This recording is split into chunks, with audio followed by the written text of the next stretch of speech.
When it comes to the greatest coach in NBA history, Gregg Popovich undoubtedly is on a short list with the best of them. Guys like Pat Riley, Phil Jackson, Red Auerbach, among others. Now, coaches, just like players, have their prime, have their peak, and have years where they're at their best and their sharpest. Now, Pop at this point, I wouldn't say he's washed, but that kind of magic, the prestige he had, is slowly but surely eroding by the day.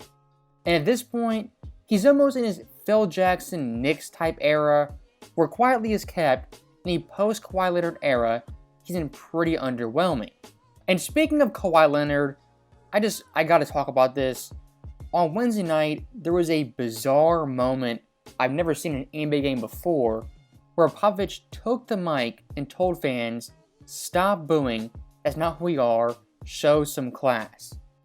Now look, I got a lot of thoughts on this, but first off, back in 2019 when Kawhi Leonard was in the Raptors, his first game versus the Spurs, he was booed before the game, during his tribute, during the starting lineups, and especially when he touched the basketball. 6'7" forward from San Diego State, number 2, Kawhi Leonard.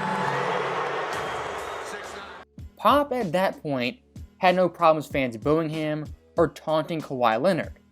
And look, Kawhi himself is a grown man over the age of 30 and been playing professional basketball for close to a decade?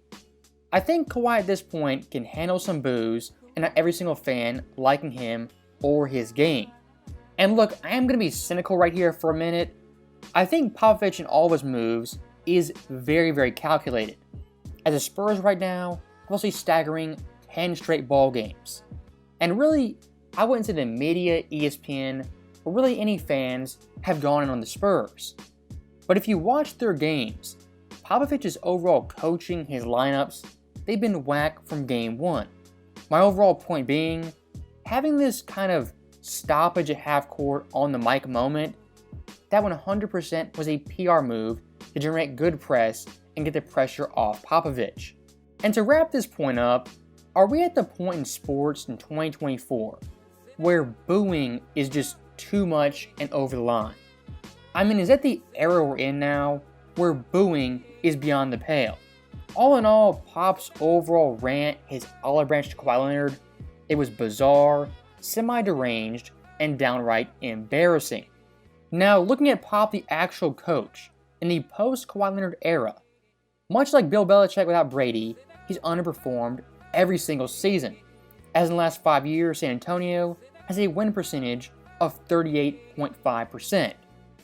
That, among other NBA teams, ranks 27th behind the Hornets and Wizards and barely above the Orlando Magic. And again, much like Belichick without Brady, Pop minus Tim Duncan, minus Kawhi, minus those 5 Hall of Famers, he's still a decent coach, but he's not some Hall of Fame level coach, top 5 all time, or even the greatest coach in NBA history. And I think both Pop and Belichick kind of prove the overall point. In pro sports, players win you championships, they win you games, and coaches can either assist in doing that or hold you back drastically. At the end of the day, the players on the court, the coaches are not. And if you look at his first year 97, he only won 17 games. And now in 2024, with no Duncan, no Robinson, no Manu, Tony Parker, those type guys, the Spurs once again are the worst team in the league, being 3-12. And what some fans might say is the Spurs this year, well, they were the worst team last year, what can you expect? Now look, I wasn't expecting 50 wins, 60 wins, anything like that. But this Spurs team undoubtedly has talent that isn't being used the right way. From guys like Devin Vassell, Keldon Johnson, all the way to Trey Jones and Zach Collins. And it's so bad at this point, when I see the Spurs on TNT, ABC, ESPN, I'm just like, I know what this team is, terrible shooting, terrible defense, and even worse offense. When coming into the year, I was hyped for Spurs games, hyped for this team, and hyped to see Wemby dominate on the court. But now, 15 games in, it's definitely a mixed bag of what are the Spurs thinking, what are these lineups, and does anyone know Wemby is the best player on San Antonio? Now, the biggest red flag I saw going in the year was that Jeremy Sohan was announced as the point guard for the Spurs. That was the initial alarm bells for really any NBA team. And the Sohan point guard, point forward experiment, it's failed miserably. And look, Sohan not playing point guard is a very effective player. But as the point guard, not an elite ball handler, can't make a post pass to save his life, and in general, is just awkward in the half court, awkward in the fast break, and is putting a square peg in a round hole.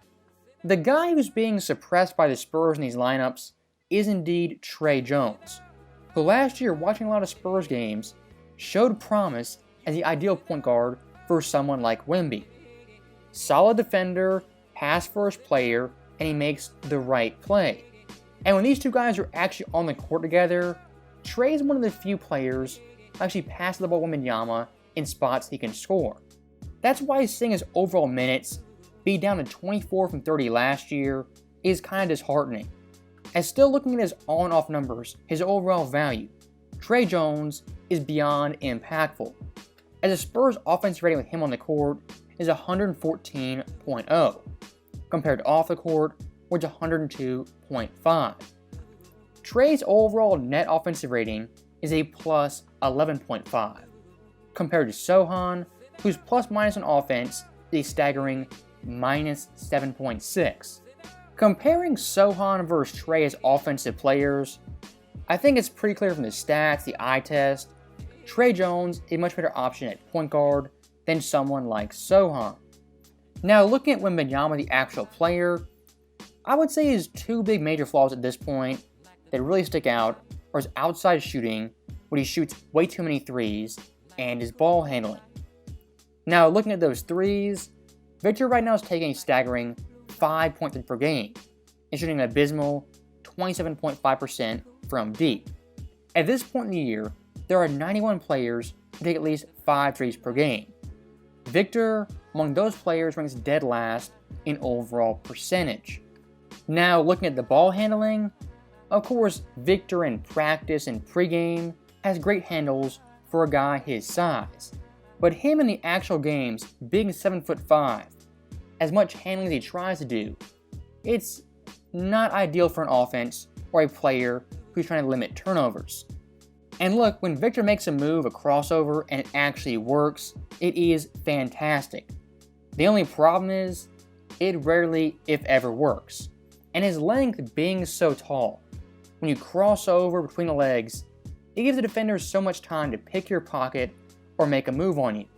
And look, if I was a coach in the Spurs, had Wemby's ear, I would just tell this guy, where do you get most of your points and your easiest baskets?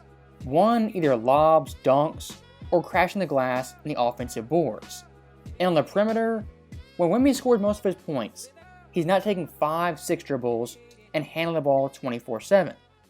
Wemby at his best takes 1-2 dribbles max, sometimes 0, and then puts up a shot. And the overall stats on this back me up tremendously.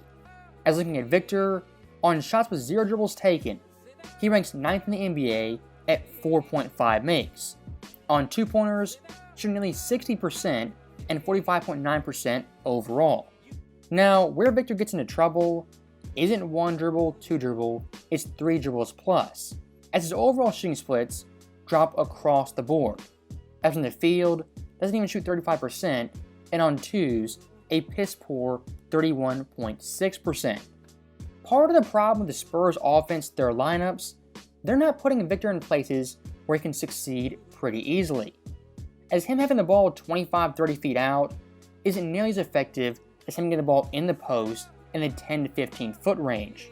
And I think someone like Tre Jones, a solid passer playmaker, a high IQ player, is a perfect point guard for someone like Wemby. As looking at these Spurs' overall offensive ratings, with Sohan at the helm, they rank 29th in offensive rating, 26th in scoring, and dead last in net rating. But look, for this team that has Victor, Keldon, Vassell, Zach Collins, they've got some talent, and compared to last year, have much more talent with more experience. So what's the overall problem? What's the issue? I think it's Gregg Popovich being past his prime and kind of out of his element in his Phil Jackson Knicks era. So that right there is the end of the video. A lot of Spurs ranting, raving. I hope you enjoyed it, and as always, I'll see you next time.